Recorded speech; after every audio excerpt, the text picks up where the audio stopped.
Yeah! ఈ వీడియోలో మనం ఏం డిస్కస్ చేయబోతున్నాం అంటే, మనం క్రియేట్ చేసిన వీపీసీని ఎలా డిలీట్ చేయాలి ఆహ్, చెక్ చేద్దాం. Okay. So, first project CCV project. So, ఇక్కడికెళ్ళిన తర్వాత వీపీసీ నెట్వర్క్స్‌లోకెళ్తే నెట్వర్క్స్‌లోకెళ్ళినప్పుడు మీకు ఈ ల్యాండింగ్ పేజ్ అవుతది. ఇక్కడ మన ఏమేమి వీపీసీ అనేది మన లిస్టే ఈ వీపీసీస్ మన అకౌంట్‌లో ఏమైతే ఉన్నాయో అవి చూపిస్తుందనమాట. ఒకటి డిఫాల్ట్ వీపీసీ ఉంది. రెండోది హెల్త్ కేర్ డెవ్ వీపీసీ అని ఉంది అనమాట. Okay. Health care VPC dev అని ఉంది. సో, ఈ వీపీసీ ఇది చెక్ చేద్దాం మనం. ఇక్కడ సేమ్ ఉన్నాయి చూసారా? ఇక్కడ సబ్నెట్స్ వచ్చి 41 ఉన్నాయి. సో, ఆటో మోడ్లో క్రియేట్ చేశారు. ఏ మోడ్లో క్రియేట్ చేశారు వీపీసీ అనేది ఆటో మోడ్లో ఉంది. సో, ఇక్కడ 4 వైర్ వాల్ రూల్స్ కూడా ఉన్నాయన్నమాట. సో, ఫస్ట్ ఆఫ్ ఆల్ మన వీపీసీని డిలీట్ చేద్దాం.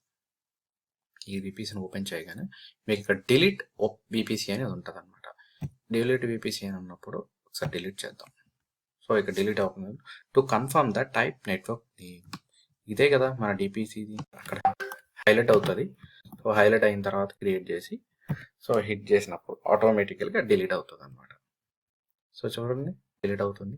మీరు ఇంకా తెలుసుకోవాలి అంటే ఇక్కడ నోటిఫికేషన్లో పడుతుంది. ఇక్కడ నోటిఫికేషన్లో చెక్ చేసుకుంటే డిలీట్ నెట్వర్క్ అనేది చూపిస్తుంది. ఇక్కడ హెల్త్ కేర్ విపిసి డెవ్ అనేది చూసారా?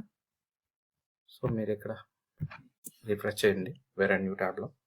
సో, ఆటోమేటికల్గా ఇక్కడ జరుగుతుంది. యాక్షన్ అనేది పర్ఫామ్ అవుతూ ఉంటుంది. So, okay.